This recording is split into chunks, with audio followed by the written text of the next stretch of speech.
अयोध्या के राजा राम थे, राम हैं, राम रहेंगे। अब देश तो आते जाते रहेंगे, लेकिन अयोध्या के राजा राम थे, राम ही रहेंगे। और एक कल निर्णायक वहाँ के मतदाताओं ने जो साबित कर दिया, अब देश तो आते जाते रहेंगे, ये राजा राम की नगरी है, यहाँ तो राम ही रहेंगे। प्रताप सेना ने अभी भारतीय जनता पार्टी को करीब 1.25 लाख कार्यकर्ताओं के साथ समर्थन दिया था, सनातन की सरकार बनाने का वादा किया था और भारतीय जनता पार्टी 48 सीट से चुनाव यहाँ पे जीत चुकी है। महाराणा प्रताप सेना के संस्थापक राजवर्धन सिंह क्या कहना चाहेंगे?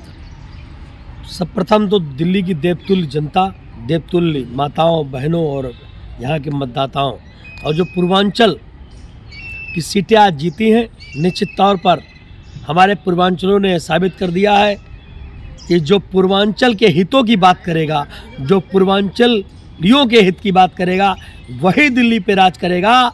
और महाराणा प्रताप सेना कहती थी मुगल मुक्त दिल्ली बनाएंगे, नशा मुक्त दिल्ली बनाएंगे, मजार मुक्त दिल्ली बनाएंगे, लब जिहाद मुक्त दिल्ली बनाएंगे, पुजारियों को वेतन दिलवाएंगे, मंदिरों की बिजली फ्री करवाएंगे और अपनी सरकार बनाएंगे।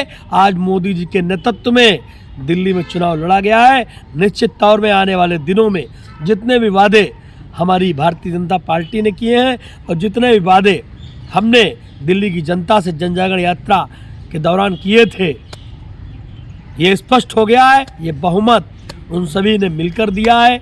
इसलिए दिल्ली के नवनियुक्त मुख्यमंत्री की शपथ होने के बाद हम अपनी मांगों का मांग पत्र सरकार को देकर जनता के जो मूलभूत विषय हैं उनको पूरा कराने का काम महाराणा प्रताप सेना करेगी। और महाराणा प्रताप सेना अभिनंदन यात्रा भी निकालेगी दिल्ली की 17 विधानसभाओं में। हम उन विधानसभाओं में भी जाएंगे जहां हमारी जीत सुनिश्चित नहीं हुई है, हम उन पे भी समीक्षा करेंगे, आखिर हम वहां क्यों नहीं जीते, इस पे भी हम एक समीक्षा करेंगे।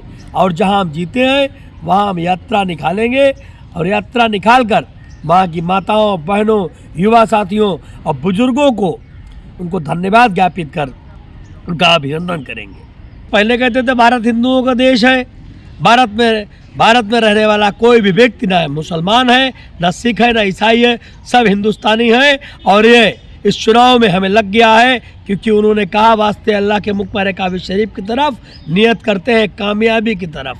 ये जो नियत की है, हम मुस्लिम भाइयों का, बहनों का और प्यारे प्यारे मतदाताओं का भी आभार व्यक्त करते हैं कि उन्होंने मोदी जी पर विश्वास करके जो मतदान दिया है। निश्चित तौर पर अब उनके बेटे गाड़ी का पंचर नहीं बनाएंगे, अब मुस्लिम मतदाताओं के घर में भी डॉक्टर, इंजीनियर, वकील बनने का काम हमारी सरकार करेगी।